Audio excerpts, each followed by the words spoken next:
بلوچستان میں یہ بہت زیادہ ہے۔ بسم اللہ الرحمن الرحیم، یا ایھا الذین آمنوا، اے ایمان والو، کتب علیکم القصاص فی القتلى، تم پر قصاص کا قانون فرض کیا گیا مقتولین کے بارے میں، الحر بالحر، آزاد کے بدلے آزاد، والعبد بالعبد، اور غلام کے بدلے غلام، والانثى بالانثى، اور عورت کے بدلے عورت۔ فمن عفی له من اخیہ شیء، پھر اگر قاتل کو اس کے بھائی کی طرف سے کچھ معافی دے دی جائے، فاتباع بالمعروف، تو معروف طریقے کی پیروی کرنا، واداء الیہ باحسان، اور خوش اسلوبی کے ساتھ ادا کرنا، ذلک تخفیف من ربکم ورحمہ، یہ تمہارے رب کی طرف سے آسانی اور ایک رحمت ہے۔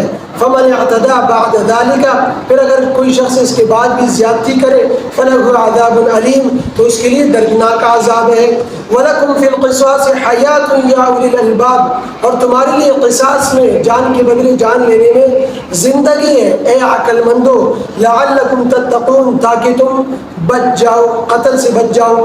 سورۃ البقرہ آیت نمبر 178 178 سیریز یا ایھا الذین آمنوا میں یہ تیسرا یا ایھا الذین آمنوا ہے۔ اس آیت میں اللہ رب العزت نے قصاص کا قانون بیان فرمایا۔ قصاص کا معنی ہے برابری کرنا، مجرم سے برابر کا بدلہ لینا، زیادتی نہ کرنا۔ زمانہ جاہلیت کے جو یہود تھے اور اہل عرب تھے، ان کے ہاں یہ دستور تھا، انہوں نے یہ دستور قائم کر رکھا تھا کہ شریف النسب جو خاندان ہے، معزز مالدار خاندان ہے، اس خاندان کا کوئی غلام بھی مارا جائے تو اس کے بدلے آزاد کو مارا جاتا، یا ایک آزاد کے بدلے 2 آزاد مارے جاتے، عورت کے بدلے مرد۔ تو اس لیے اس آیت میں اللہ رب العزت نے برابری کا حکم دیا، الحر بالحر والعبد بالعبد والانثى بالانثى۔ ہمارے ہاں کسی خاندان کا کوئی فرد قتل کیا جائے تو ورثاء آپس سے باہر ہو جاتے ہیں، وہ اس خاندان کا کوئی بھی فرد مل جائے تو کوئی بھی فرد ہاتھ پہ چڑھ جائے تو اسے مار دیتے ہیں، قتل کر دیتے ہیں، یا اس قوم کا کوئی فرد مل جائے تو اسے بھی مار دیتے ہیں، بلکہ ایک نہیں، ایک کے بدلے 10 مار دیتے ہیں۔ تو اس طرح قوموں کی لڑائیاں آپس میں چل پڑتی ہیں۔ ہمارے یہاں بلوچستان میں یہ بہت زیادہ ہے، تو یہ بالکل ہی ناجائز ہے۔ ایسی صورتحال میں برداشت سے کام لینا چاہیے۔ ویسے تو بڑی بڑی باتیں کرتے ہیں، بڑے بڑے دعوے کرتے ہیں، لیکن ایسے مواقع پر اپنے جذبات کی پینچ چڑھ جاتے ہیں۔ تو قاتل کو پکڑو اور قاتل کو کیفر کردار تک پہنچاؤ۔ تو اس آیت میں 2 حکم دیے گئے، ایک تو اس آیت کے اس ٹکڑے میں ایک تو قصاص کا حکم دیا گیا کہ قصاص شریعت کا لازمی حکم ہے، اس میں کوئی غفلت نہیں ہونی چاہیے، کوئی سستی نہیں ہونی چاہیے، اور پھر برابری ہونی چاہیے۔ پھر آگے اللہ رب العزت نے ورثاء کو معاف کرنے کا حق دیا کہ ورثاء چاہیں تو بغیر عوض کے، بغیر دیت کے بھی معاف کر سکتے ہیں، اور عوض لے کر دیت کے لے کر بھی معاف کر سکتے ہیں۔ یہ ورثاء کا حق ہے، بلکہ اس کی ترغیب دی گئی۔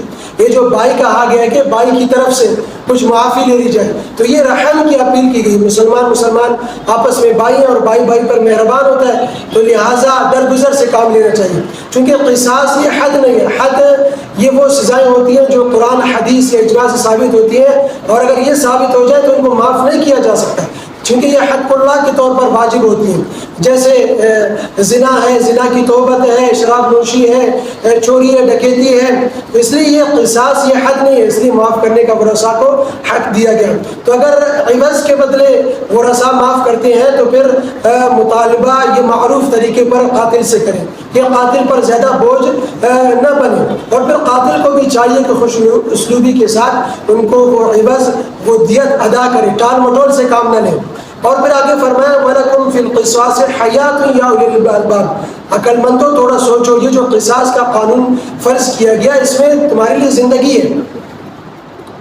بظاہر یہ نظر آتا ہے کہ ایک جان کے بدلے دوسری جان چلی گئی، لیکن اگر یہ قصاص کا قانون نافذ کیا گیا تو اس خوف سے پھر یہ قتل کا ریشو کم ہو جائے گا، پھر کوئی بھی ہمت نہیں کرے گا قتل کرنے کی۔ اور پھر اگر ورثاء کے مقتول کو قاتل سے بدلہ لینے کا موقع دے دیا جائے تو پھر ان کی بھی انتقام کی آگ بجھ جاتی، وہ معاملہ وہی رفع دفع ہو جاتے، وہ ٹھنڈے پڑ جاتے ہیں کہ بھئی یا تو معاف کر دیں گے یا قصاص لیں گے، لیکن ٹھنڈے پڑ جائیں گے، آگے یہ سلسلہ آگے نہیں پڑے گا کہ ان کے 2-3 اور مار دیے، 3-4 اور مار دیے تو دوسرے جو معصوم لوگ ہیں ان کی جان محفوظ ہو جائے گی۔